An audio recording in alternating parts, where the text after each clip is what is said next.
Yo, yo, yo, yo, yo.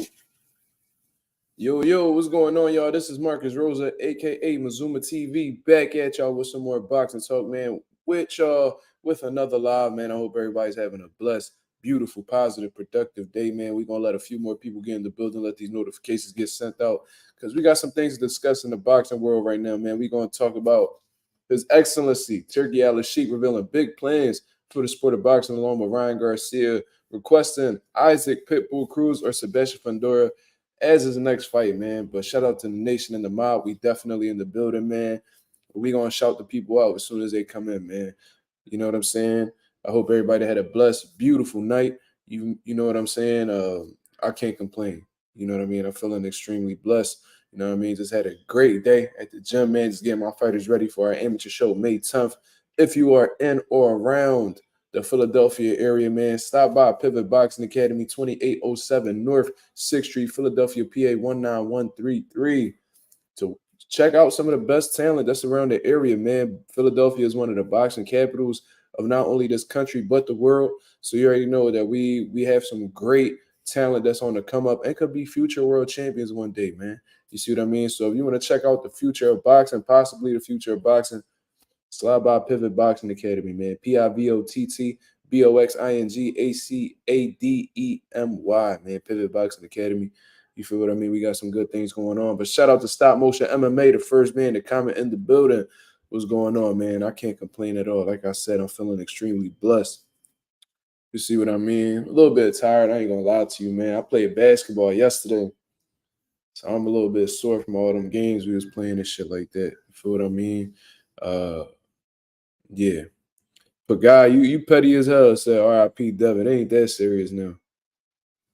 Y'all boys be putting on y'all best trolling hat.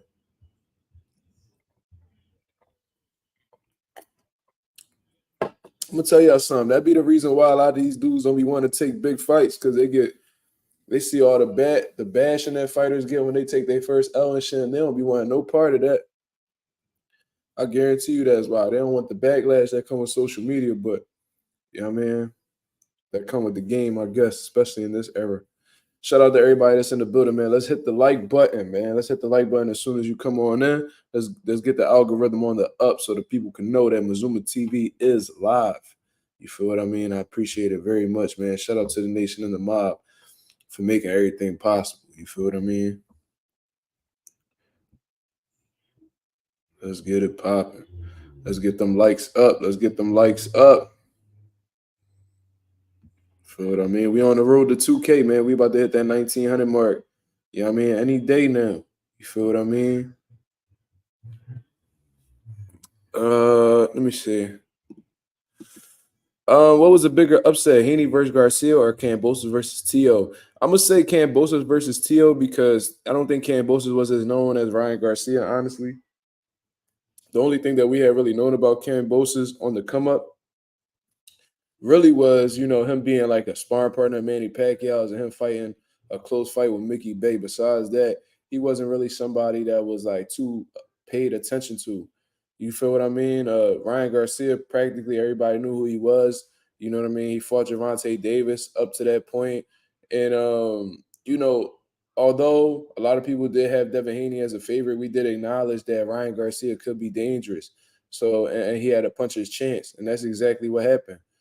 You feel what I mean? So I think the bigger upset, in all honesty, was Kambosos versus Tio, because I think like with Haney Garcia, there was some people that thought that Ryan Garcia may possibly pull it off. You know what I mean? But with Kambosos, it was like he didn't have a shot. You know what I mean? A lot of people didn't think Kambosos had a shot, myself included. I thought that Tio was going to get him out of there within 4 to 5 rounds, and that's not what happened at all. You know what I'm saying? So. The bigger upset, I'm gonna say Kambosos versus Tio, honestly.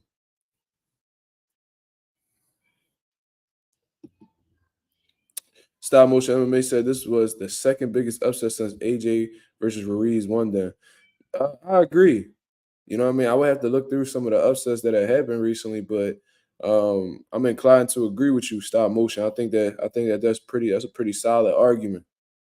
You know what I mean? Silks Bando in the building. What's going on? Pagak Petit, shout out to you as well, my brother. Old Skills. What up? What up? He said Devin made the laws worse by all the talking. he didn't back.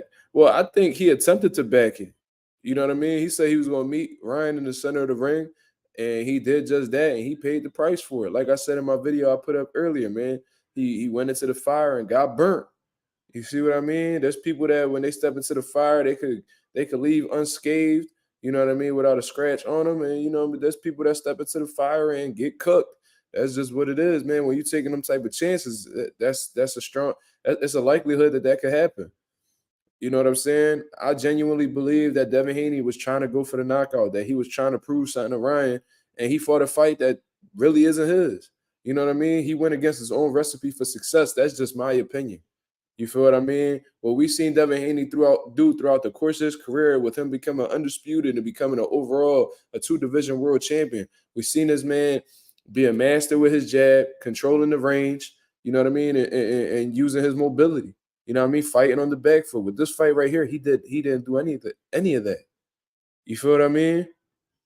And he did it. I mean, he was able to get away with it with like guys like Cambosis and smaller Devin Haney and stuff like that. But he went up in there with Ryan Garcia, who's nothing like any of them dudes. Now, guys like Lomachenko might be more skilled than Ryan, but Ryan's more dangerous because this man is just as big as Devin Haney, if not bigger. Hand speed out of this world with a lot of pop on that fucking left hand. So it is what it is, man. He rolled the dice and it didn't go in his favor. You know what I mean? I just hope that Devin Haney reevaluates his approach going into future fights, especially if he does a rematch with Ryan, and he makes the adjustments necessary to win. You feel what I mean? There's a lot of adjustments that he has to make up here mentally, knowing that he can't really take fights personal. He needs to stop taking fights personal. You know what I mean? I understand where you're coming from. The man disrespected your religion. Whatever the situation is, you hold that close to your heart. You know what I mean? However, when you go in there, you cannot let your emotions get the best of you, because you can have a situation that just like that happened just like that. You feel what I mean? He was definitely out of character. This wasn't the Devin Haney that I seen coming up at 35, and even his last fight against Regis. Totally different approaches, and it just he paid the price for it. That's all I could really say. And you could I guess you could credit Ryan Garcia for that, because he did everything he could to get Devin out his game, and I guess it worked. You see what I mean? Shout out to Ayub. I believe I said your name right. $2 super chat. He said today in his live. So yeah. I'm aware of that. It is what it is, bro. You know what I'm saying? He got a lot to say about me. It's crazy because, you know what I mean? You can tell he really in his feelings about me, because I ain't nobody in comparison to his channel. I don't even have 2K subscribers yet. This man is close to what, 80,000 subscribers, whatever the situation is. And my dick stay in his mouth for some reason. You know what I mean? I guess he's sick of his fat ass wife that he got to come home to every night. And maybe he wants to, try the other lane, but we ain't with all of that. You feel what I mean? We ain't on that Caitlyn Jenner shit. So I would advise, to stop, trying to get on other men's sack, you know what I mean, and focus on getting your fat ass bitch on the treadmill, you know what I mean, and get some pounds off her, because I know for a fact that she weigh more than you do. You know what I'm saying? So, you live this boxer lifestyle and shit like that. Why don't your fat ass bitch hit a bag with you? You know what I mean? That's all I really gotta say about that. And in terms of him saying that I even heard him say that I'm like 4'11", bro. I'm 5'9", 175. You know what I mean? As far as I'm concerned, we're very similar in height and weight. And for anybody that, you know what I mean, since you want to play messenger or whatever the situation is, he's a boxer, right? I come from boxing, and my health is totally fine, by the way, for anybody that has any concern about that, because he was speaking on that. I've been in remission for a long time now. You know what I mean? I'm very healthy, and because of that, I'm very capable of fucking you up. So if you ever want to, you know what I mean, get something popping, you know what I mean, I got $20,000 sitting in my crib right now that we could put up. If you got 20,000, show me a proof of funds. I'll show you my proof of funds, and we could get this shit cracking. And I guarantee I will beat the dog shit out of you. Guarantee you that. And we could do it on camera, whatever you want to do. And I bet you it's not gonna go in your favor. I've seen you box before. You're terrible. You know what I mean? And most of the time you boxing and shit, you boxing at LA Fitnesses and Planet Fitnesses because you're not allowed at any boxing gym in Chicago because you're a fucking bum. You know what I mean? And you cause chaos wherever you at. In the meanwhile, I own my own gym. So we on two different type of times. We on two different type of brackets. You feel what I mean? Also brought up the Atif O'Burlton situation. I never trained Atif. Never. He was trained by Coach Sharon Baker. It was assisted by myself and my father. And when he left, we didn't have no bad blood. I could call Atif right now. We'd be totally cool.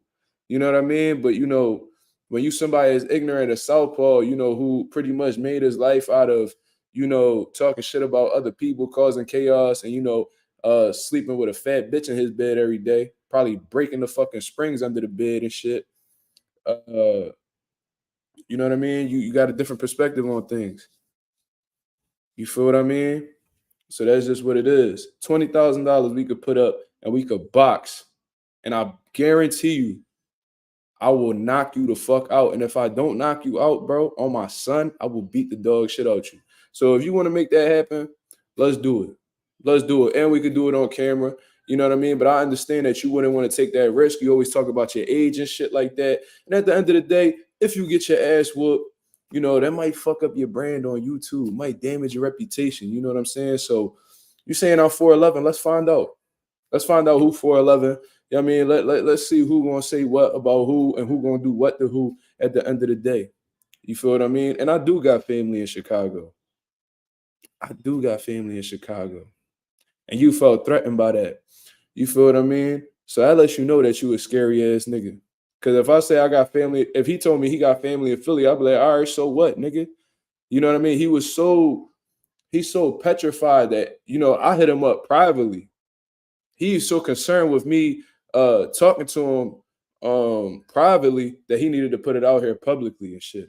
Just sound like he got snitching tendencies. If me and you rapping behind the scenes, you know what I mean, the conversation ain't go how you wanted it to go, and then you start talking about it publicly, why you releasing private information on your public platform? It sounds like you a rat. You know what I mean? So you keep talking about how niggas ain't street and all this shit, bro. You not street neither, nigga. Because all the niggas I know that really live by the street code, they either dead, you know what I mean, career criminals, or booked for life, dog. The reason why you on YouTube right now is because you understood that street life wasn't for you. So you transitioned on to making boxing videos, my nigga. So let's cut it out with all this street shit that you talking.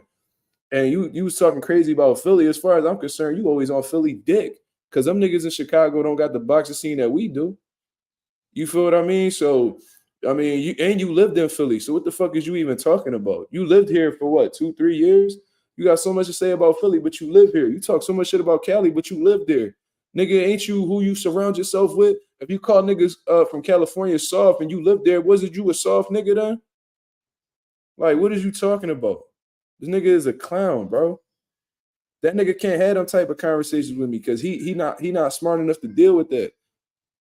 You feel what I mean? It is what it is. He a pussy. And if he ever want to handle that situation, bro, let's put the money up because he got my number blocked like a bitch. You know what I'm saying? This nigga block niggas don't want to talk shit publicly when we had a private man-to-man conversation. You see what I mean? So, you know what I mean? It is what it is, bro. $20,000, bro. We can make that shit happen. Let's do it. Let's put it up. You got money. You talk about how much money you make on YouTube and shit. 20,000 shouldn't be in. I mean, you get a lot of views. You got subscribers. Let's get it popping. 20 racks. And I ain't make none of that off YouTube. You know what I mean? I'm if your YouTube shut down, bro, I don't know how you gonna be living. Cause I know that's your only source of income. So that's why you go out your way to constantly disrespect people and look for controversy. Because if you don't do that, you know what I'm saying, you ain't gonna have no money in the bank, my nigga. You gotta do that. I don't gotta live off a facade, my nigga. I never have to live off a facade. You know what I mean? I come over here to talk boxing and speak from a boxing fan's perspective. You feel what I mean? I know the business real well. I've been a part of the business real well. Some of the fights that y'all have seen on the Zone and PBC and shit like that, I took part in make it happen. I don't really got nothing to prove to none of these niggas, bro. I've been stamped in this shit and I'm 26 years old. Meanwhile, this nigga got 16 years on me and acts like he my junior. This nigga act like he a fucking kid, bro. This nigga act like a nigga who don't have a father, and that's exactly why I believe he don't like Bill Haney.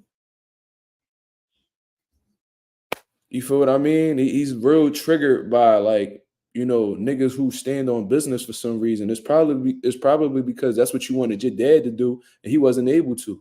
You feel what I mean? And then you even told me that your family was some dope fiends and shit like that. So you might be a product of that.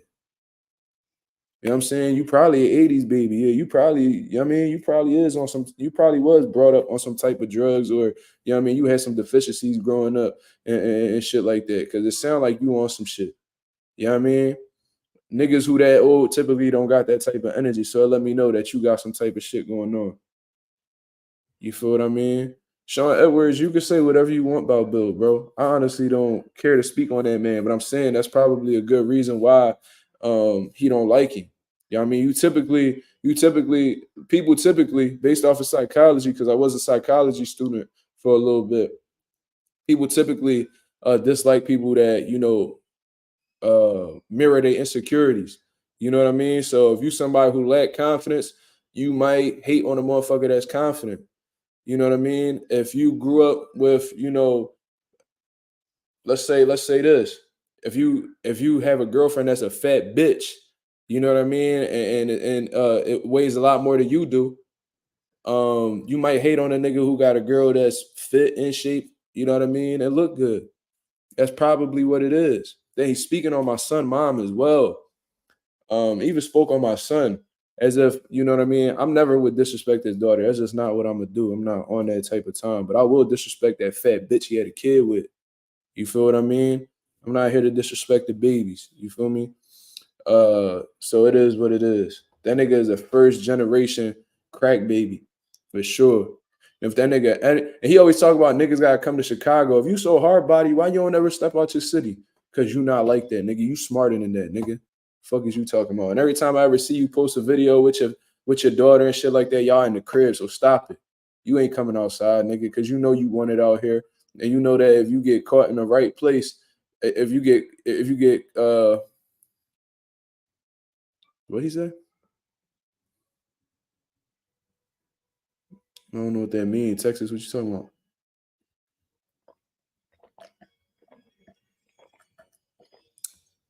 Niggas could be whatever they want on YouTube. That's all I know.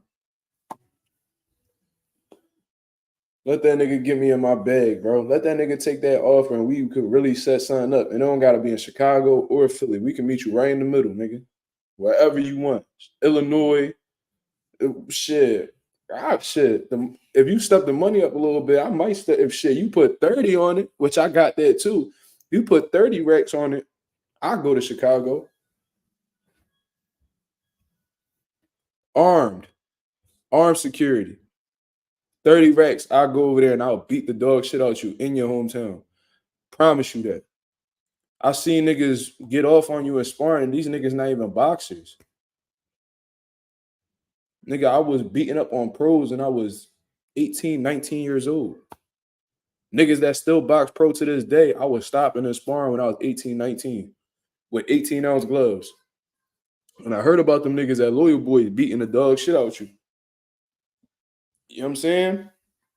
Because he said he used to train at Loyal Boys. This nigga would train at Schuler's. This nigga never sparred at Schuler's. Nigga was taking pictures like a groupie with our teeth at Schuler's. You know what I'm saying? Like this was the type shit you was doing. You wasn't even in the gym for real. If you in the gym asking niggas for pictures, that means you not really down with them niggas like that. You feel what I mean? You look like a fan. You not even letting our teeth finish hitting the bag, and you dick riding. Oh, bro, can I get a picture? What, bro? Let that nigga finish his workout before you be dick eating, my nigga. Dick riding ass nigga. Then you was with Loyal Boys, and I heard them niggas was stopping you in them sparring sessions. Them niggas was beating the dog shit out you. But let you tell it, you was dogging it out. That's not what I heard. That's not what I heard at all.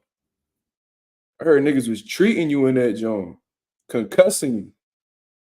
You feel what I mean? So that's probably why you dipped off to Chicago and you beating up on these YouTube niggas that don't box at all. A lot of these niggas that talk boxing, bro, never box. So it's easy to get off on them niggas. I would have a field day with boxing them niggas. But nigga, I've been in boxing my whole life. I come from a fucking bloodline of fighters on my mom and my dad's side. I'm accustomed to war. I'm really about that shit. So if you really want to see what type time I'm on, I don't gotta show you no videos. I don't gotta show you shit, my nigga. Let's get it popping. I see plenty of videos on you, and I know exactly how you rumble. I know exactly how you rumble, and that style will get you hurt fucking with me. I promise you that. You can't box for shit. All your punches wide. You got no jab. You slow as shit. Like, ain't bro, this shit easy, bro.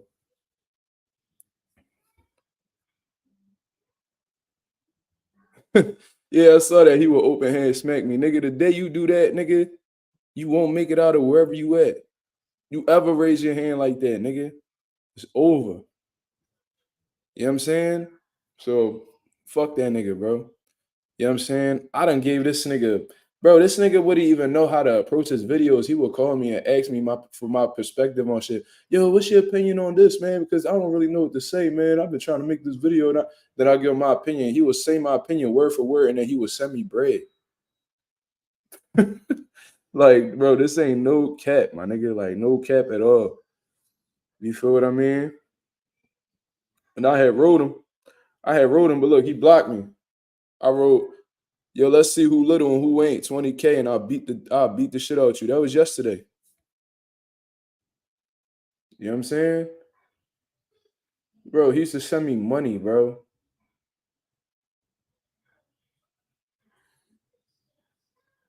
He would send me money, bro. You got so much money, but you sending niggas dubs.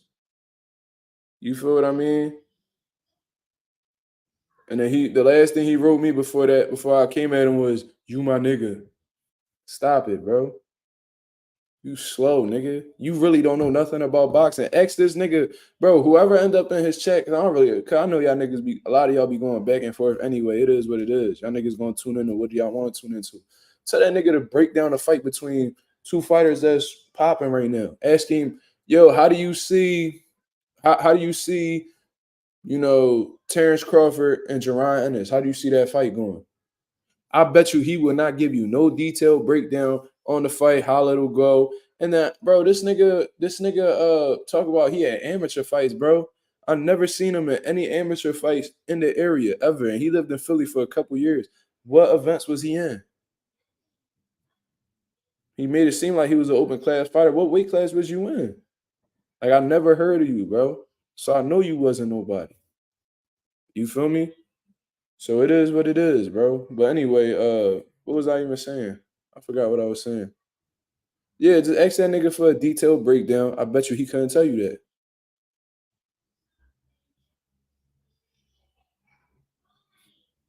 Could never tell you that. Nigga said he won the Chicago Power Gloves. What the fuck is that? What the fuck is the Power Gloves? Nigga, I heard of the silver gloves. I heard of the golden gloves. Bro, what the fuck is the Power Gloves, my nigga? What is that? In Chicago, they not even a strong boxing scene. And he admitted it himself that them niggas not really like that over there. So if you win that shit, what that really say about you? I could go to North Carolina right now out of shape and run it up in the Golden Gloves over there because they don't got a strong boxing scene. Ask this nigga what he did in Philadelphia. He couldn't tell you. He could not tell you. How many fights does this man have? Come on, bro. Like, stop it. This nigga don't got no fights for real, bro. Where he solidified at? Tell that nigga to tell me his first and last name so I can look him up on USA Boxing. Look him up on USA Boxing. Let's see what come up on his record. Come on, dog. This shit easy, my nigga. He fooling y'all. He ain't fooling me. Cause I come from this shit.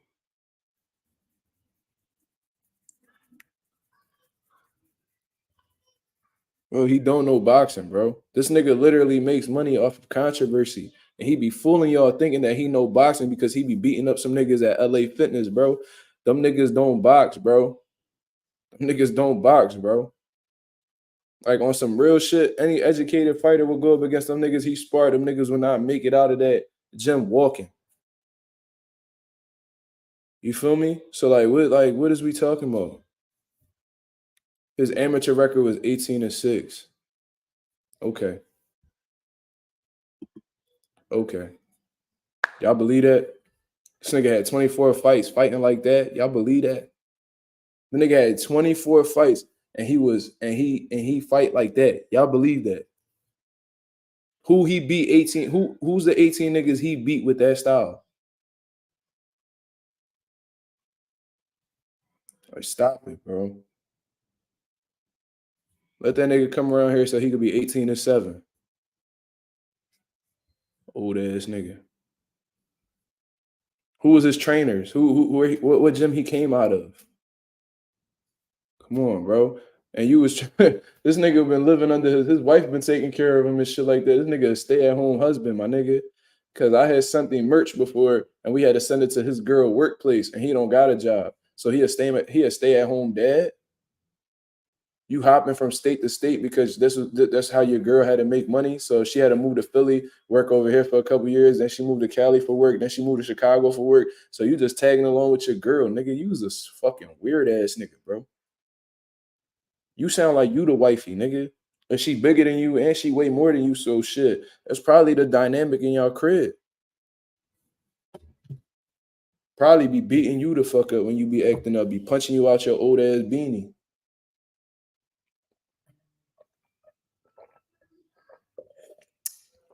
That's what it is, man. Let's get back to the boxing talk, man. Oh yeah, that boy sent that super chat, instigating like a motherfucker though. But it is what it is. I appreciate you sending me your money though. Let's get into the boxing talk, man. So we got 23 people in the building, man. Let's hit the like button as soon as we come in. We got some things that we need to discuss that's currently going on in the boxing world. You see what I mean? Let's see how many people in here. You know what I mean? We got 10 likes, man. Let's get the likes up, man. Let's get them up. We got 23 people. Let's get them up. Let's get them up. So let's talk about Turki Alalshikh, man. It seems like, he's been coming out and expressing exactly what his plans are with the sport of boxing, man. Obviously, Turki Alalshikh has been taking the boxing world by storm. And he's been making some good shit happen, bro. You see what I mean? Um, he's been making some big fights happen. Especially the ones that's in the works as of right now. Like he solidified Bivol versus Archer Beterbiev. He solidified Tyson Fury versus Alexander Usyk, which is coming up soon in a couple weeks. He's got the boxing world by storm, and he's making some big fights that weren't able to be made by other promoters in the U.S. So it seems like slowly but surely this man is really coming together and making himself a relevant name in the sport of boxing.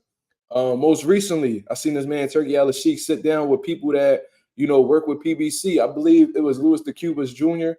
that he was sitting down with along with somebody else. So my mistake if I don't remember the dude's name or what have you, but I do know that Louis the Cubas he works with PBC quite heavily. You know what I mean? As far as I understand, Al Heyman isn't really available at this time due to some family issues. But regardless, the fact that he was able to talk to somebody close with PBC while Al Heyman is dealing with what he's dealing with is a step in the right direction, and is letting me know that these dudes with PBC are really considering working with the Saudis. So that's amazing to hear. You know what I mean? Hopefully that'll cause a lot of people within the PBC stable to stay active. And this is what exactly has been going on according to Saudi. You know what I mean? With the Saudis. It seems like, Turki Alalshikh is making his U.S. debut as well, because there's been rumors that's been floating around according to ESPN in terms of what Turki Alalshikh is going to be doing with Terrence Crawford. Now, according to Michael Benson, shout out to Michael Benson, he says Terrence Crawford versus Israel Madrimov, reported undercard for August 3rd in LA. So Israel Madrimov has done fights with the Saudis before, so I'm assuming him and His Excellency have a great relationship. And Terrence Crawford has been tweeting, talking about, he's rocking with Turki Alalshikh lately. Terrence Crawford versus Israel Madrimov, reported undercard for August 3rd in LA. So they letting you know that that's the headline. Isaac Cruz versus Jose Venezuela. So that's Rayo, right? Pitbull versus Rayo. I'm assuming that's going to be at 140 for the title. You know what I mean? So it seems like, 235s going up to 40 to face each other. That's what it looks like at this point in time, right? Andy Ruiz versus Big Baby Miller. You feel what I mean? Gerald Miller, he just came off of a loss, got stopped by Daniel Dubois. But in my honest opinion, he was definitely underprepared, and which is why he performed the way he did. I do think that if he was more prepared, in shape how he usually is, I thought he would have came out successful against Dubois. That's just my opinion. You know what I mean? But Gerald Miller, who's coming off of a knockout loss, and Andy Ruiz, who's coming off of a very long layoff, it seems like a pretty even fight going in. I ain't gonna lie to you. You feel what I mean? Maybe Andy Ruiz will have the advantage due to hand speed and stuff like that. You know what I mean? A good combination punches. But if they're both in shape and ready to go, that's a really good fucking fight stylistically. And this one I didn't really understand, but it is what it is. Leo Santa Cruz versus Abner Mares 3. Now, as far as I'm concerned, Abner Mares has been extremely inactive ever since he got that retina injury.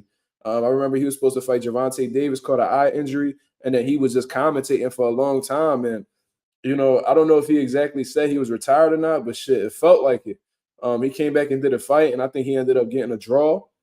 And Leo Santa Cruz, I don't know what he's been doing. I ain't gonna lie to you. I think that he's fought one time since Gervonta. Let me check to make sure my information is correct or my memory serves me right. Let's see what's going on with Leo. What was the last time Leo fought? Leo is currently 38-2 with a draw.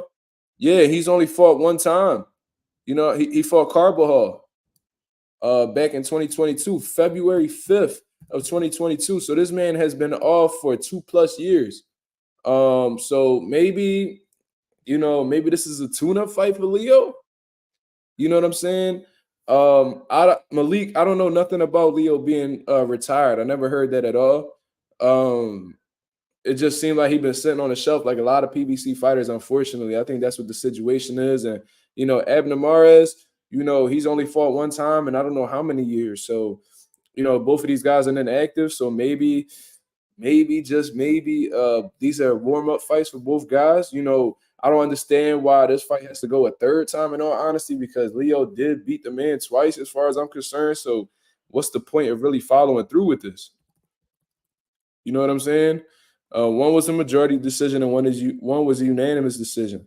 So what's the point in making this third fight happen? I would understand if it was 1-1, but it don't really make sense to me, in all honesty. But besides that, Andy Ruiz, Gerald Miller, good fight stylistically if they both on top of their game.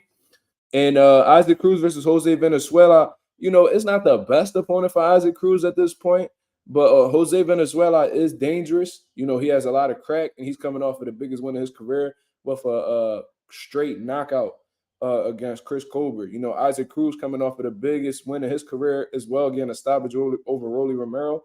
So both of these guys are confident. You know what I mean? Both of these guys coming off of the biggest wins of their career. And if it's for a world title, shit, even better. So that's what's going on with Turki Alalshikh, man. Turki Alalshikh making some things happen with them PBC guys. You know what I mean? And maybe PBC is looking at Turki Alalshikh as a way to, give these guys some type of activity in their careers. Because it seems like things are at a standstill over at PBC right now. You see what I mean? So that was the first piece of news that I had heard from Turki Alalshikh. It doesn't start from there, though. It doesn't stop from there, though. You feel what I mean? But it seems like no, we'll get into that later. Turki Alalshikh has also said that he's confirmed himself that he still hopes to see Anthony Joshua versus Deontay Wilder one day. When asked if it could happen back on the cards, okay. So when asked if it could be back on the cards of Wilder beats Zhang on June 1st. So he still hopes to see Anthony Joshua and Deontay Wilder one day.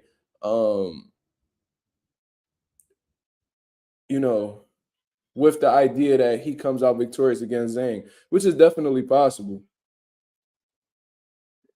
Southwest Dice said, shout out to Southwest Dice. He said MarkMazuma got chopped up. Thought you was doing the dreads, bro. Man, I was just talking shit, man. I can't keep the long hair for too long before I end up cutting it. You know what I mean? My mom ain't like how I was looking. You know what I mean? I hold my mom opinion very dear to my heart. And my lady was saying the same thing, that they wanted to see it get cut. So I was like, I'm gonna just listen to the women in my life, and just go from there. And I've been getting some good feedback and shit. People looking at me a little different, but it is what it is. People just gotta get used to it. So yeah, man. To get back to the boxing, Turki Alalshikh still wants to make that fight happen. You know what I mean? And you could tell that Turki really wanted that fight to happen, because when Wilder was fighting Joseph Parker and Anthony Joshua was fighting Otto Wallen at that one point, that was pretty much to get them, tuned up and ready for them to face each other. You know what I mean? But unfortunately, Deontay Wilder came up short, looked like a shell of himself. didn't look too good. You know what I mean? Didn't look too good. So Anthony Joshua ended up getting the Francis Ngannou fight because he came out successful against Otto Wallen. You know what I'm saying? And that's just what it is. You know what I mean? So, Deontay Wilder was to knock out Zhang, who also got defeated by Joseph Parker. That'll be a huge statement that'll let us know that Deontay Wilder is back in the mix, and maybe there could be a spark there in terms of making the Joshua and Wilder fight happen. You feel what I mean? It is what it is. You know what I mean? And for those of y'all who's like insinuating that I'm upset that Devin Haney lost, that's not the case at all. You know what I mean? Like, I don't really hold boxing that personal. You know what I mean? I was definitely shocked by the outcome. You know what I mean? I did pick the wrong guy to win, but in terms of me losing any sleep over the fight or anything of that nature, that's not the case at all. You know what I mean? I've had close friends of mine box and I've seen them get knocked out in front of my very eyes. Now that's heartbreaking because I came up with them. We got a relationship. Devin Haney is somebody that I simply know through the boxing world. I don't talk to this man. I don't know him personally. Me and him never had a conversation. So I don't really hope, like, if he were to come up short, any of these guys were to come up short, you know what I mean? I might be shocked. You know what I mean? I might feel a way about it in all honesty. But in terms of like being emotional or really, bro, I don't get that emotionally invested into other men. You know what I mean? So that solves that answers that question right there. Those people that was asking me if I was okay and shit. I'm like, why wouldn't I be? You know what I mean? Like, it's really, I take boxing very serious, but I don't take other men that serious. You know what I mean? That's not my father or my son. You feel what I mean? So, or just a close friend of mine overall. So it is what it is. You feel what I mean? But the information doesn't stop there with Turki Alalshikh. So he must have been really, uh speaking his mind on social media. I don't know exactly where these statements came from, but this has been confirmed by Michael Benson. So let's continue to go on. Now, this one I kind of felt the way about, but maybe I don't know, maybe this is just his preference. You know what I mean? According to Michael Benson, again, His Excellency Turki Alalshikh has revealed that his plans in mind for both Canelo Alvarez and David Benavidez. He has plans in mind for both Canelo Alvarez and David Benavidez, but not fighting each other. He said he wants Benavidez to challenge the Artur Beterbiev versus Dimitri Bivol winner and would like to see Canelo versus Terence Crawford. Now, I really don't understand that one. To me, it just sounds like everybody in their mind letting Canelo Alvarez off the hook with this Benavidez fight, man. It's crazy how, like, a lot of the big wigs in boxing and just a lot of these boxing fans overall are just, going out of their way to say how Canelo doesn't have to fight anybody he doesn't want to, and just not really putting a demand for him to face one of the top guys at 168, if not the top guy, that is not Canelo Alvarez and David Benavidez. You know what I mean? And I don't see why. I think that somebody should ask Turki why he doesn't want to see them two face each other. I really want to see the actual reason why. Is it because of the price tag? You're not willing to pay that much for Canelo Alvarez to fight Benavidez? What is it exactly? Because I feel like that's a question that really needs to be answered. But regardless, the fact that Turki Alalshikh wants to see Terence Crawford fight Canelo instead of David Benavidez, that's kind of head scratching in my opinion. I'm not really rocking with that stance right there. I'm not really liking that at all. You feel what I mean? We don't really, in my opinion, I can't speak on everybody. You know what I mean? I do listen to what the people in the nation say. But as far as I'm concerned, man, I don't want to see Canelo Alvarez versus Terence Crawford. I don't. You know what I mean? If it was to end up being made and stuff like that, I'm rooting for Crawford heavy. You know what I mean? I will be tuned in. But, I don't know if Terence Crawford is more deserving of a fight for all the title that's super middleweight than the guy who's been a mandatory for Canelo at 168 for multiple years, and David Benavidez. You know what I mean? Who was promised by the WBC to be mandated for Canelo Alvarez's WBC title, but didn't put a deadline on the mandate. So they just let this man Canelo just walk out of the building scot-free. You know what I mean? And I'm not really rocking with that. I feel like they're doing a real disservice to David Benavidez, but it is what it is. Him facing the Dimitri Bivol and Artur Beterbiev fight is still a great opportunity. You know what I mean? But it looks like they're trying to just take Benavidez out of the equation at 168. That's what it looks like. That's what it looks like. For real, for real. See, Silks Bando said he don't want to see him. He don't want to see Bud versus Canelo neither. Canelo fans are some of the most deluded people on the planet. Yeah, the fact that fans be defending a man who's tested positive for performance enhancement drugs and acts like he's the greatest thing walking this earth. That's mind boggling to me. I could never defend a drug cheat. Julian Sheriff says, hopefully Benavidez could cause some shit after Munguia versus Canelo. Man, I would love to see that man get in the ring and cause some fucking static, bro. Touch this man, pause, touch this man pride, bro. You know what I mean? Push this man, do something to him. You feel what I mean? Like, disrespect this man. Put this man in a situation where he question his own manhood and shit like that. I mean, that's the type of time that I would be on. I don't know if Benavidez cut for that. But shit, that's what I would do to get that opportunity. I'll be on my Club of Lane shit, running down on niggas, disrespecting them. I'll be on that type time. That's just me though. I can't speak for nobody else. You know what I mean? But regardless, Bivol, Better Beef, winner, faces David Benavidez. I mean, that's another great opportunity. So it's not like Benavidez is left completely in the dust or anything like that. Do you think it's because Benavidez and Canelo are both with PBC? Not necessarily, because as far as I'm concerned, Canelo only got 2 fights left on that deal. So Turki Alalshikh can honestly just wait them 2 fights out, wait till Canelo's a free agent, then offer the fight with Benavidez. However, it doesn't seem like he's optimistic about making that fight at all. He's made it clear he want Benavidez at 75, he want Canelo at 68. He want them split apart for some reason. Why? That needs to be answered. That needs to be answered. That really need to be answered. To this day, they won't admit he ducked Andre. Oh, he been ducking Andre since 54. If you know, you know. You know what I'm saying? It is what it is. 54, 60, all the way to 68. You know what I mean? But Benavidez got him out the equation quickly. So it is what it is. Southwest Dice. That boy Turkey making some shit happen in boxing. That's a fact.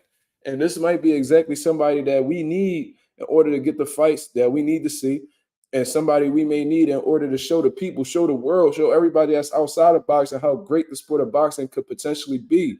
Maybe if they see these big fights happen, maybe this will intrigue investors to really get back into boxing. You know what I mean? See that that is profitable and continue to make these big fights happen. You know what I mean? There's been promoters that's been out here, marginalizing a fighter in terms of what they could get paid and, spitting venom in their fucking ear, if you know what I mean, in terms of like just waiting to fight out, letting it marinate. Bro, Turki Alalshikh getting straight to the point. Yo, I want to see you fight this man. You know what I mean? What's up? I got this big bag for you, so what we going to do? You know what I mean? Fuck all the marinating shit. We got the bag in front of you right now, so let's make it happen. And he's making these fights happen because I don't know if Bivol and Better Be would have been made without Turki Alalshikh. I don't know if Usyk and Fury would have been made without Turki Alalshikh because Fury was acting like, you know what I mean, he wanted a substantial amount of money, and there was a stall on that negotiations for a long time. Well, not a long time, but a few times. That fight had been pushed to the side because, they wasn't agreeing on money. But as soon as Turkey got in the equation, boom, that fight was made like that. You feel what I mean? So Turki Alalshikh is a big reason, in my opinion, why a lot of these fights aren't being stalled out no more, and he needs to continue doing so. You feel what I mean? And I guess Turki Alalshikh be on Reddit. I don't know if that's true or not. I don't know exactly what the situation is, but somebody had asked him on Reddit, how long do you plan on supporting boxing and promoting the best fights? Turki Alalshikh says, right here, till the end. You know what I mean? So that lets you know that he loves boxing. He's invested in boxing. You know what I mean? And this is more than just business to him from what I see right here. You feel what I mean? So that's absolutely incredible. You know what I mean? I love that. Finally, we got somebody that's coming into the sport of boxing that actually loves the sport of boxing, not looking at it from a strictly business perspective, and is actually, doing it out of the love. Of course he want to make his money too. Let's not get it fucked up. Some of his intention behind, making these fights happen is to attract more people to come over to Saudi Arabia. But for real, in all honesty, you know what I mean? You could tell that he really likes the sport of boxing and he wants to see it grow. You know what I mean? So Turki Alalshikh is definitely is coming out to be like boxing savior right now. Shout out to Claymore Rain in the building. What's going on?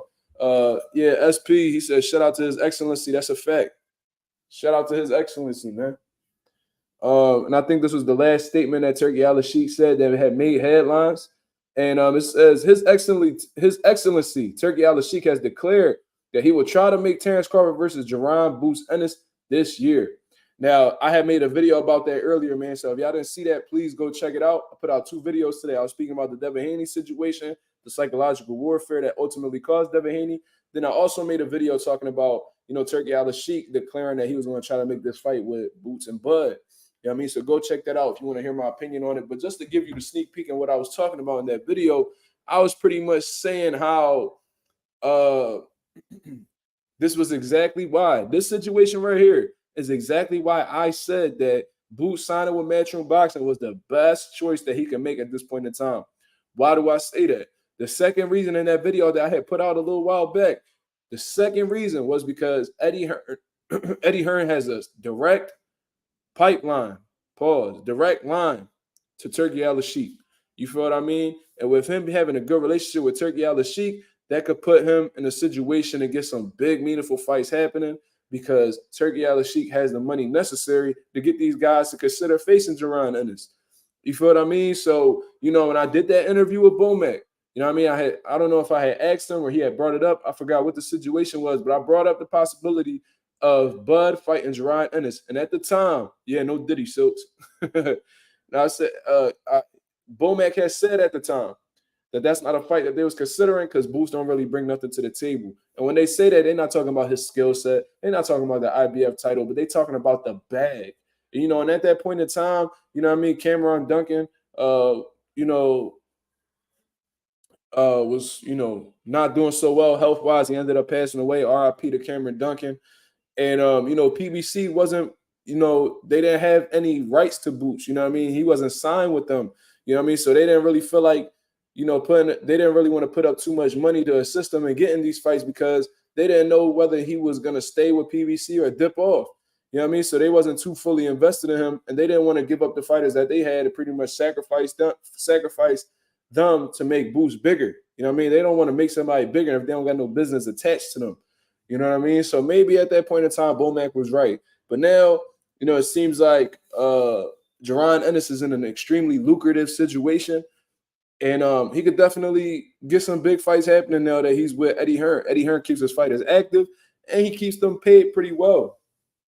I think I seen Richardson Hitchens come out with an interview and said that Eddie Hearn had paid him more, and he was more active with PBC. Now, in terms of, with DAZN rather than PBC, he get paid more, and he was more active with Matchroom in comparison to PBC.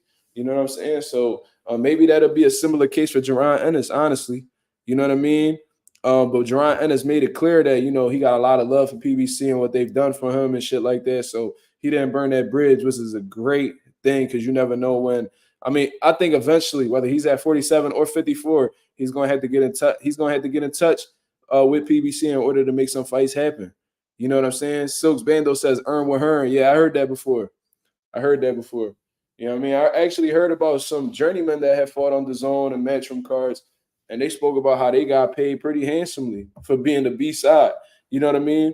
And what's crazy though? People always talk about the B side and shit like that. When fighters are coming up, let's say you got a prospect that's like 7-0, 6 knockouts, 7 knockouts, or whatever, and they need somebody for the B side. You know what I mean? You're gonna have to really cash out that B side to really take on a fighter with that type of record. You feel what I mean? So people be talking about this B side shit. When fighters are coming up, the B side typically gets paid more than them. You know what I mean? Like, I don't know if y'all noticed about Boots, but like when Boots was coming up, he was fighting like 8 times a year, bro. That's why he got as many fights as he does. This man was practically fighting for free, bro. Like his manager, of course, was taking care of him and shit like that. But like Cameron Duncan was really cutting checks for these B-side guys, and Boots wasn't really fighting for shit. They was getting paid. He wasn't. Ultimately, it paid off at the end because he's currently the IBF welterweight champion. He just signed a big deal with Eddie Hearn, where it's really a partnership. So with Boots Promotions being associated with Matchroom, it gives him a bigger piece of the pie. So it ultimately worked out. But he made a lot of sacrifices early in his career in order to get in the position that he was in. And a lot of that was, not really getting compensated that well. You know what I mean? There's fighters that get signed off of the rip, get signing bonuses and fucking fight in their pro debut, make 50 racks and shit. Like I heard Floyd Mayweather say he made 50 racks in his pro debut. I heard him say that. Boots ain't making damn nowhere near that in his first fight. You know what I'm saying? So it is what it is, bro. I love that Jerron Ennis is in that situation. You know what I mean? According to Eddie Hearn, they talking about he might face Cody Crawley because that's his IBF mandatory, and that's if Cody Crawley pussy ass don't flake out. You know what I mean? Uh, and then, later on in the year, he's going to try to make that Terrence Crawford fight, which is a mega fight, man. I love the possibility of them two fighting. There's a lot of people that believe that these two guys mirror each other, just one's younger, one's older. I tend to disagree with that a little bit. I see what they're saying, though. So, regardless, man, this is the pound for pound number one fighter, and Bud Crawford going up, the older, experienced fighter that, who's in the later half of his career, going up against the young, hungry lion of Jerron Ennis, who doesn't seem like he could be faded as of right now. That's just my personal opinion. You know what I'm saying? So it is what it is, man. Turki Alalshikh out here fucking talking that good shit. You know what I mean? So hopefully he sticks by his word and he does everything in his power to make these fights happen. I just know as of right now, we got some great fights that's coming from Turki Alalshikh, whether we talking about Bivol Better Beef, you know what I mean? Whether we talking about Tyson Fury versus Alexander Usyk, he making shit happen, bro. And if these rumors are true with that first statement I had put out, it seems like Turki Alalshikh gonna have some shit popping with Terrence Crawford and Madrimov, which is gonna be for the WBA title, and so with the WBO interim title being involved. So technically, it's a unification fight, along with Isaac Cruz, Jose Venezuela, Andy Cruz versus Gerald Miller, Leo Santa Cruz versus Abner Mares. Isaac Cruz, Jose Venezuela, Andy Ruiz, Leo, and Abner, they all associated with PBC as far as I'm concerned. So it's great, man. I like that Turki Alalshikh isn't limiting himself to who he does business with. You know what I mean? Stop sleeping on fighters. Let the fighters get the job done before talking about other fights. Who you talking about? Me? Who am I sleeping on? Are you talking in general or are you speaking to me? Because I don't recall sleeping on anybody. I call Cody Crawley a pussy, but that's not me saying that, I'm sleeping on him or anything like that. What I'm saying is, he found his way out of that Jerron Ennis fight multiple times. So like I said, I don't know what you talking about. You know what I mean? I don't know what you referring to. Oh, you talking in general? Yeah, I mean that's very true. You know what I mean? I see a lot of fighters that tend to overlook other fighters, and then that ultimately end up costing them. Like I remember Tiafimo talking about everybody and their mom when he was fighting Cambosis, and that shit backfired on him.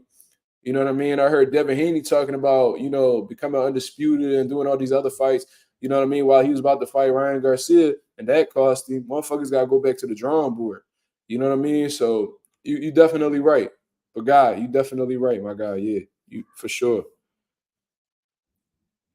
If Crawley ducks, bro, because this is the thing. Cody Crawley is the IBF mandatory, and he requested that he become the IBF mandatory, right? Because so it seems like he want that smoke with Jerron Ennis. That's what it seemed like based it off of that action. But apparently he's contemplating being a WBC. He's contemplating fighting in the WBC final eliminator. And they bought the rights for the fight, and it wasn't even for a $500,000. As far as I'm concerned, Bozy said they offered Cody Crawley $300,000 to fight Boots, and he turned it down. So more than $250,000 he turned down. Meanwhile, they bought the rights for the fight for like $477,000. You know what I mean? Cody Crawley, he's getting a percentage of that. And if he wants to fight, I think he gets an additional percentage. Regardless of the situation, man, he's not taking $300,000 home off of that. I don't even know if he making $300,000 off of that. You know what I mean? So that's a certified that's pussy moves. I mean, it could be him weighing his options, but there's no option better than the Jerron Ennis fight at this point in time. Who else is Cody Crawley going to fight that's going to generate a bag bigger than Jerron Ennis? There's nobody. 147 really isn't the division it used to be because them top guys, they either retired, they inactive, or they moved up. The division's not the same. You got to let that shit, go right back into the rebuilding process.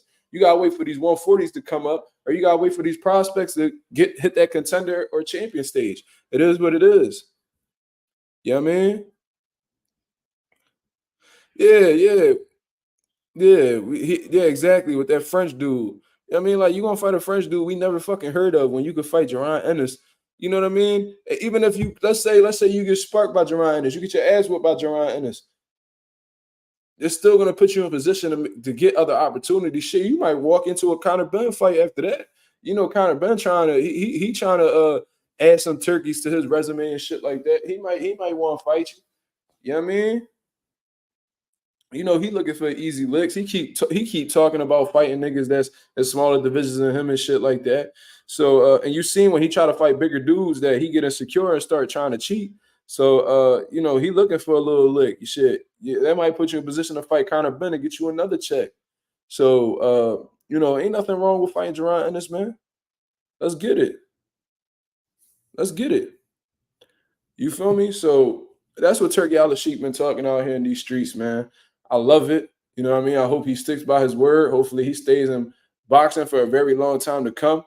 And I'm looking forward to seeing what he puts together after these fights that these fights happen. You know what I mean? I'm looking forward to seeing what he do with the heavyweights after you know, June 1st when Wilder fights Zhang and all that. Looking forward to seeing how he gets this fight done with Benavidez, if he comes out successful against Volzdik, and setting up the fight with the winner of Dimitri Bivol and Archer Beterbiev, man. I would love that, man. You know what I'm saying? Stop Motion said he could lose to Ennis and get another shot right after. Bro, that's what they've been doing to guys, bro, especially at PBC. You lose a fight and then you automatically in position to fight for a world title or some shit like that, bro. Like, how is that even possible? You know what I mean? Like we just seen it with Fundora. Fundora got damn near got put out against Mendoza. You know what I mean? He went from being on the co-main to getting a call to fight for the world title, for 2 world titles, and then ultimately ends up becoming unified champion from getting knocked out in one fight to becoming unified champion in another. When these dudes lose, they get right back in position to fight for another big opportunity. How many times we seen Jorge Cota fight top guys? Jorge Cota done got his ass whooped, knocked out by everybody at 154. He kept getting opportunities.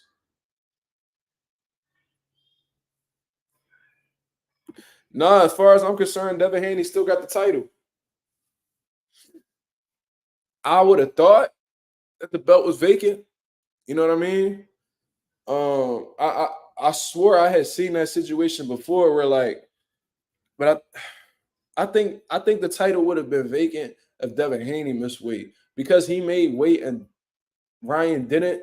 It automatically took the WBC out of the situation. They wasn't competing for the belt no more, so it was just a voluntary bout, I guess, without the belt. It was a non-title bout.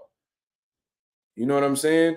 But as far as I'm concerned, Devin Haney is still the champion, which is going to give him uh, even more criticism because they're going to be like, yo, how is he still world champion when he got his ass whooped his last fight or he came up short? You know what I'm saying? And shit like that. But at the end of the day, you know, if Ryan Garcia would have made weight, he would have been the current WBC super lightweight champion. But he chose not to. Maybe it was strategic, maybe it wasn't.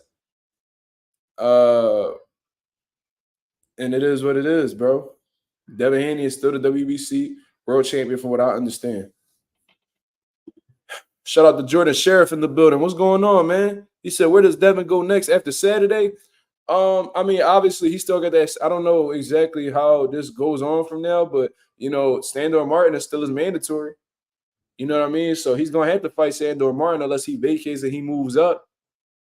Because a lot of people were under the impression that, you know, he had a tough weight cut in this fight with Ryan Garcia. You know what I mean? It definitely looked like it took a lot out of his tank in terms of how the way he looked physically at the press conference and shit like that. But maybe Sandor Martin is ultimately going to be Devin Haney's next opponent because even though Devin Haney came up short, his mission should still be to go for undisputed. You know what I mean? He still has a WBC title, so that should still mean something to him. And he gotta redeem himself. He gotta redeem himself. You know what I mean? And that's just what it is. So most likely Sandor Martin. You know what I mean? If I'm Sandor Martin, uh, you know, I'm definitely locking in because that world title shot is at the door. And I will be feeling extremely confident because you catch him Devin Haney at his most vulnerable point in his career right now. We don't know how Devin Haney gonna bounce back after this loss. It makes some people, it breaks some people. From what I see, Devin Haney is a mentally tough dude. He got up after every knockdown, continued to fight. You know what I mean? And he got dropped in the 11th and went on to win the 12th round. So I mean, that speaks a lot about Devin Haney and who he is, character wise. You know what I mean? So a lot of people bashing him, making fun of him. There's some funny memes out there. There's some shit I laughed at. But at the end of the day, we can't refute that. You know, Devin Haney is a dog. You know what I mean? He's a tough dude. You know what I mean? He didn't want to take no for an answer. He could have easily found a way to quit. He could have had his dad retire him in his corner. He chose to keep fighting. You know what I mean? And he did everything. I mean, I think that, he went about things wrong, but he he bit down and tried his best. You know what I'm saying? So it is what it is. Pagas says Ryan the real WBC champ. Uh yeah, Ryan Garcia is the WBC 143.2 world champion. Yeah, at the 103, the 143 weight class. Yeah, Ryan Garcia is the WBC champ at 143.2 pounds. You know what I mean? He undefeated at 143 now. Y'all peep that? He 2-0 at 143. You know what I'm saying? The WB says strip him, in my opinion. I don't know about that. I don't know if he deserved to be stripped. I don't know that. I know he lost and shit like that, but if they strip it, regardless, he gonna end up fighting for it again anyway. Because I mean, if they make it vacant, I'm sure Devin Haney gonna still have a high ranking in the WBC, and he gonna have to face Sandor Martin for the vacant WBC title. So like, what is we doing? Ryan Garcia is about to move up to 47. He talking about fighting Pitbull and fucking Sebastian Fundora. So I mean, like, you know. Devin might still, even if you strip him, he still might be in position to fight for it again. So you might as well just let him keep it and fight the mandatory for the belt and see what happens. Silks Bando say, you heard people say Devin should get a new trainer. Yeah, I've been seeing that all over the place, man. That's pretty typical at this point. A lot of casual boxer fans say shit like that. I even heard actual boxers say it. You know what I mean? It's just funny how, this is never spoken about why these dudes is getting dubs.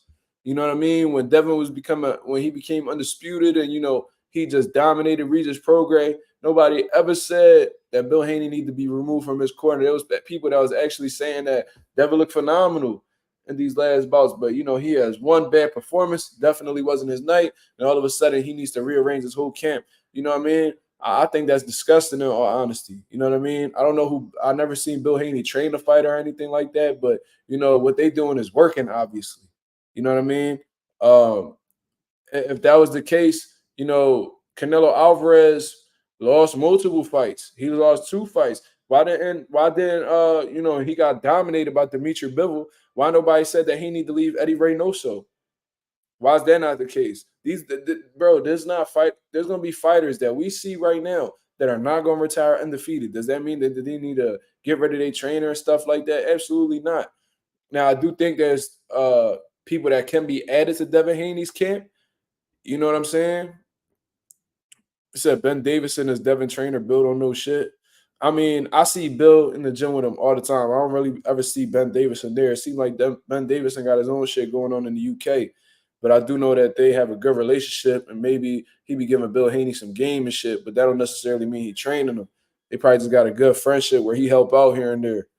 You feel what I mean? But regardless, you say he trains Amari Jones and he looked good on Saturday. Yo, y'all guys got to take into consideration, speaking about trainers, they was just, and there was some people in here, I'm sure, that was talking shit about Derrick James not too long ago.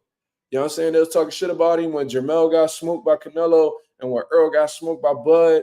You know what I'm saying? They was like, oh, yeah, I seen Cameron. And I fuck with Cam. I fuck with Cam heavy. I love the It Is What It Is show. You know what I mean? But I seen that man bash Derrick James. When Derrick James is a Hall of Fame trainer, bro. This man had one undisputed and one unified champion simultaneously, bro, with some of the biggest wins that have happened throughout the course of this era, bro. And they shitted on him. They disrespected him, bro. You know what I mean?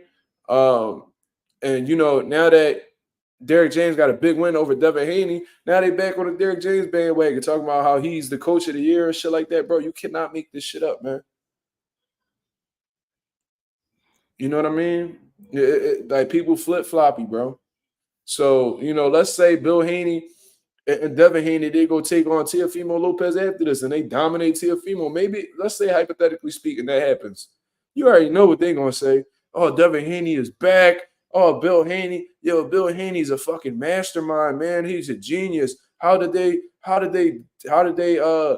neutralize Teofimo like that, man? It looked like he didn't belong in there with Devin. Bro, it's gonna be that type of shit, bro. So it's just, these fans are fickle. You know what I mean? A lot of these boxing fans are extremely fickle. So this is typical. You know what I mean? That's just what comes with losses nowadays in boxing. It's like a deadly sin if you take a loss in boxing.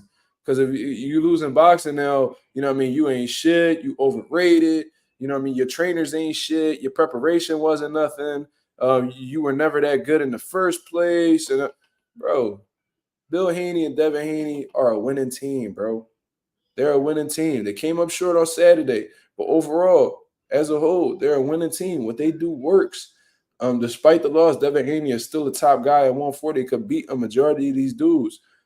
You know what I mean? I just thought that he had a mental lapse in this fight. I thought that, he let the mind games, he let the antics get to him, and he fought a fight that went against the grain, that went against his character, his style as a fighter. You know what I mean? And I'm sure that he'll look back on this, make the adjustments necessary, and come back strong. You know what I mean? I'm really looking forward to see what he do next, man. Hopefully he don't let this break him. You feel me? He said, I knew Bill wasn't that good way before the Devin loss. Well, I want to know how you would assume that, because as far as I'm concerned, he's been training Devin Haney for a while, and he didn't lose up to this point and accomplish some legendary shit in the process. So, I mean, I don't know how you could really say that he's ass before this loss right here. He's accomplished a lot of shit that, other trainers who are great as well haven't been able to accomplish. How many trainers do you know have had undisputed world champions? It don't matter regardless of how he got there with Cambosos or whatever, that accomplishment on his own is historic, it's legendary, it's Hall of Fame worthy, honestly. How many Robert Garcia is a great trainer. I mean, he's a great trainer. He's one of my favorite. Has he ever had an undisputed world champion? I don't recall. Buddy McGurk, who's done it? Who's done it?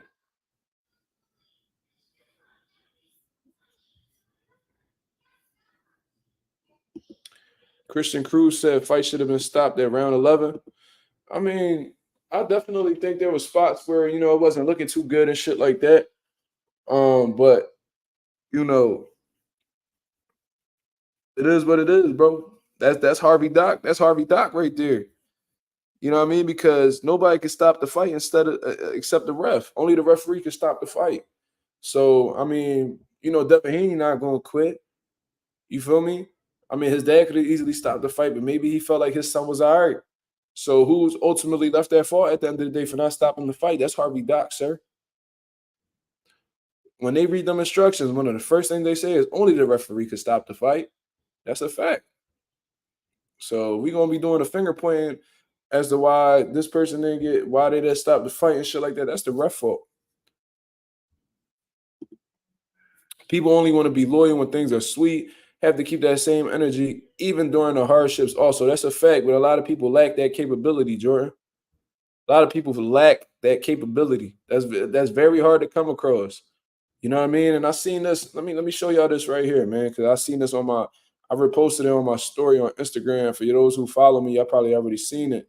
But check this out right here. And this is Ryan Garcia. When you lose, you by yourself. When you win, they celebrating with you. You feel what I mean? De La Hoya, Bernard, none of them dudes were to be found when he lost to Gervonta Davis. You feel what I mean? He beats Devin Haney. They kikiing with him, all fit, all fucking smiles and teeth. You know what I'm saying? And that's just the reality of the situation, bro. There's not many people that's gonna hold you down during a tough time. They only want to be there for the positive times because they don't have um the qualities within them to be able to deal with the hardships. A lot of people mentally weak. They scared to go up against pain. You know what I mean? They rather run from it than go towards it. You know what I mean? And for people to and if you're capable of doing so, you know what I mean, then you definitely different, bro. You know what I mean? You definitely different, and you definitely will be an asset in people's life if you're able to stick with them through the hard times because not everybody is capable of doing so. They act like it. You know what I mean? They say they would until, the shit actually come about. Should be so different when reality hit, bro. You could talk about what you would do, but you don't really know until you experience it. There's been some shit in my life that I said that I would do undoubtedly, and then when shit actually come about, where I might possibly be in that situation. You know what I mean? I start second guessing shit. This has happened throughout the course of my life. You know what I mean? But one thing I've never done is turn my back on somebody that's been through a tough situation, especially in boxing. You saw Andre Durrell talk about the fight on Saturday. No, I saw the headline that was associated with what he said, though. And I think he said that Devin need to leave Bill. That's absolutely ridiculous. And that says a lot about his character if he were to come up short as well. I wonder how many trainers he's had. I wonder how many trainers he's had. You know what I mean? I just find it funny that whenever a fighter lose, the first thing people do is point at the trainer. I think that's funny as hell. Why can't it just be the fighter not following through with a game plan? Why can't it be that the other fighter was just better than him? You know what I mean? These things could remain true. You know what I mean? But that trainers, I say this to this day, trainers are the most disrespected people in the sport of boxing. I don't care what nobody say. People always talk about what the fighter go through. You know what I mean? How they have bro. What about the trainer? The trainer be in the gym just as long as you do. You know what I mean? They're not putting in the pain physically like you are, but they guiding you. They guiding you. They putting all their time into you, especially when you coming up. They ain't making no money off of you. You know what I mean? They sacrifice the time away from their families and shit like that, bro. Like, I be having to drop my son off to my mom sometimes so I could go do what's obligated to me through this boxing shit. And I be having them from a limited amount of time. You feel what I mean? This is the sacrifices that trainers make. We don't really make shit. You know what I mean? Um, when we be spending more time with the fighters than we do with our own families. There be times where I don't see my family for my grandparents. I'll go 2-3 months without seeing them because I'm so busy in the gym. You know what I mean? Um, you know, I hope it don't happen, but there might be some special moments in my son's life that I might miss as a result of being in the gym with my guys. You know what I mean? And uh, trainers are some of the most disrespected people in boxing. They get fucked over the most. You can help a fighter all the way to the top, and then when they get to the top, they act like you're not worth. You're not worth the money that you requested or what y'all trying to work out or whatever. Like I said, I think that's what Earl Spence going through with Derrick James right now. Derrick James done been with Earl since he was an amateur, when he was broke, when he had nothing. And Earl Spence has had the biggest payday of his career, and now there's a money problem. I don't understand that. Y'all had money problems. Y'all was coming up, and y'all still made that shit work. So now that you got a big bag in front of you, what's the problem? That man deserved that shit just as much as everybody else you spending that money on. He helped you get in that position where you could get that money. You can't break him off. I don't understand that. People's priorities be ass backwards, bro. You know what I mean? They'll spend it on a bitch who just, sit on their ass all day and wait for you to get home. And instead of the people that's actually helping you build to get to the top level. It's disgusting, bro. But it is what it is. You know what I mean? Willie says, I wanted to hear what Mickey Bay had to say, but he didn't want to say too much about the game plan and what he saw. Yeah, I'm sure him and the Heenies still have a good relationship, and he don't want to speak out about what they did wrong publicly because they might feel like, you know what I mean, he bashing them and shit like that. So maybe he was just doing it out of respect for the Haneys. And I'm sure that whatever he sees that Devin Haney can improve on, he'll tell them privately. You know what I mean? I think that'll be a lot better. I would rather see Mickey Bay tell them to their face instead of them finding out through social media. You know what I mean? So I think Mickey Bay did the right thing. He could speak on it after he had that conversation with them, but you know, if he feels like he can see something they can improve on or what they can do to improve for the rematch and shit like that, that should be something that he should address with them first before he spill it out on an interview or something like that.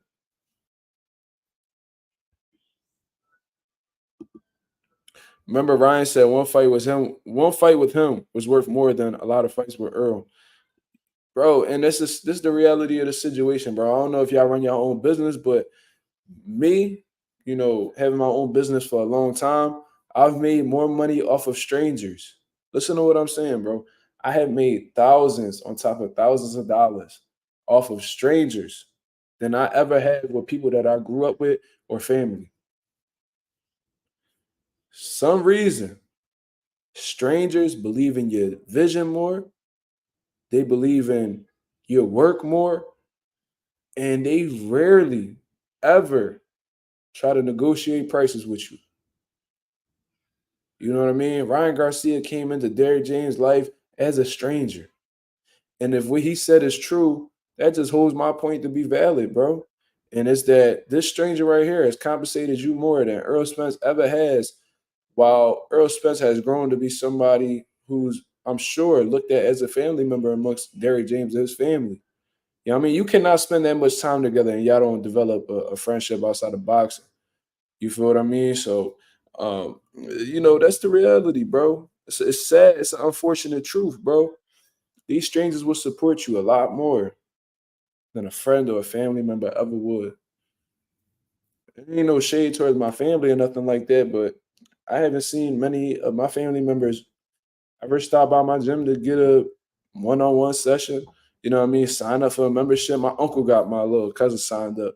But besides that, you know what I mean? I don't ever had nobody coming in and trying to get a workout session with me or, you know what I mean, buy any merch. They don't ever repost my links, you know what I mean, for YouTube to get my subscribers up. We don't really see that. I mean, that's okay. 'Cause I'm gonna get it regardless. So I'm gonna get what I want out of life regardless. I don't really need nobody help. You know what I mean? I'm gonna just keep grinding until I ultimately get where I want to go. But my point is, I've gotten, trying to tell you, a lot of money off of strangers than I have ever done with family. Canelo and his trainer are a rare one. That's a fact. That's one thing you could say about Canelo Alvarez. That's not a bad thing. Throughout the course of his career, he has shown you that loyalty is a big thing with him. You know what I mean? When everybody and their mom left Golden Boy and signed with Al Heyman, Canelo was the only person that stayed. There have been multiple. There could have been. I'm sure there were situations where Canelo could have walked away from Golden Boy, but he re-signed the deal. You know what I mean? It ultimately took like them for them to for Oscar De La Hoya to do some crab shit for Canelo to want to walk away from him. You know what I mean? Canelo Alvarez has had the same trainer since he was a young boy, man. Y'all got to keep in mind that he was training with Eddie Reynoso's father first, Chepo. But, Chepo, I don't think he was doing too good health wise. He passed it along to his son. Now, Canelo could have easily been like, yo, like, I'm not here to train with your son. I'm here to train with you. If I can't train with you, I'm going to look elsewhere. And he would have been vindicated in doing so. He wouldn't have been wrong for that. But his loyalty uh, made him rock out with Eddie Reynoso. And they all millionaires, man. Canelo ain't never have a problem putting Eddie on no money. You feel what I mean? So, that's one thing you can respect about Canelo. He's a loyal dude. That's a fact. Based off of what he's done throughout the course of his career. He was literally the only one that didn't leave Golden Boy, bro. Golden Boy had Wilder. They had the Charlo brothers. They had Danny Garcia, Amir Khan, bro. Everybody you could think of that was relevant in PBC back in the day, bro. Golden Boy had him, and they all when he was going through his little situation, and Al Heyman was like, "Yo, this ain't a good place to be at no more. We gonna dip off." Bro, they all left, and Canelo stood with Golden Boy, bro. And he was the backbone of Golden Boy for years while, they were trying to rebuild their stable because that was a huge loss. Oscar De La Hoya uh, losing all his fighters and shit to Al and Richard Schaefer. You know what I'm saying? So, yeah, man, for sure.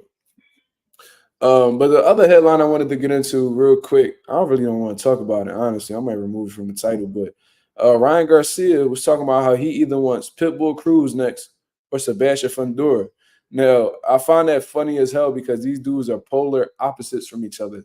Pitbull Cruz being the 5'4", 5'3", small little orthodox fighter, you know what I mean? Short armed individual that comes forward. And then we got the 6'7" motherfucker who's a southpaw with extremely long arms that's significantly bigger than Ryan Garcia. You know what I mean? So don't two opponents being the lead candidates is crazy. And they're in totally separate weight classes. If Ryan Garcia can't make 140, then I don't see how he'll get the fight with Isaac Cruz. Because in all honesty, Isaac Cruz is very undersized for 140. So what are they gonna fight at 143-pound weight, catch weight? To put Isaac Cruz at an even more stronger disadvantage. Like how we doing that? You know what I mean? I don't know how that really makes sense. And you can tell that that's like the number one guy on their radar because his dad, Henry Garcia, was talking about fighting Pitbull when he was cursing out Eddie Hearn, and he was like, "Who you got? Who you got?" And Eddie Hearn was like, "Jerron Ennis. I got Jerron Ennis." He was like, "What about Pitbull? Pitbull's not with Eddie Hearn, dickhead."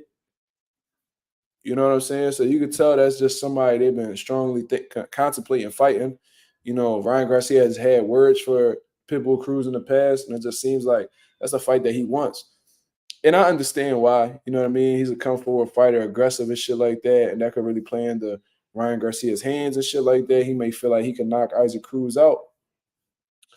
But Sebastian Fundora, on the other hand, I see why he would want that fight as well because Sebastian Fundora, he's tall, he's rangy and shit like that. And he got good output and stuff. But at the same time, he's very capable of getting hit clean. So I think that Ryan Garcia sees some holes in Sebastian Fundora that he can exploit. And that's just what it is.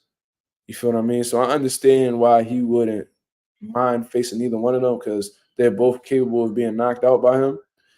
And I doubt he wants to go up against somebody that won't give him the opportunity to land that left hook. You know what I mean? So yeah, that's what's going on with Ryan Garcia, man. But I'm pretty much burnt off from talking about Ryan Garcia. I need a little break from that motherfucker. You know what I'm saying? So it is what it is, man.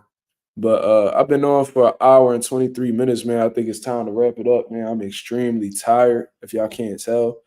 Really didn't even feel like going on live today, but I had to come through for y'all because uh, I can't get where I want to go by slacking. You feel what I mean? And I need you guys to back me in order to get where I'm going. So I gotta constantly show y'all love, of course, and I always go against. I always go against the laziness or the procrastinating and shit like that. You know what I mean? So this ain't nothing unusual. You know what I mean? I always find a way to give back to the nation. You know what I mean? And y'all been supporting me heavy, so I appreciate you guys very much. So with that being known, man, I'll be on live tomorrow night, along with a couple videos as well, man. So be on the lookout for that. Until then, this is Mazuma TV. Thank you very much for tuning in, y'all. Like I said, I'll be back on my videos and another live tomorrow. Be on the lookout for that. Hit the like button, hit the subscribe button on the way out. You feel what I mean? I appreciate everybody that's been tuned in, man. Jordan Sheriff, Willie, Stop Motion, Silks, Anonymous. You know what I'm saying? I think I already said Jordan Sheriff. Regardless, shout out to everybody that was for the super chats. Shout out to everybody that been donating to the channel and shit like that, and just keeping the conversation flowing, man. But I'm gonna get up out of here, gonna get some rest. I'll holler at y'all guys tomorrow, man. Y'all have a blessed night. Peace.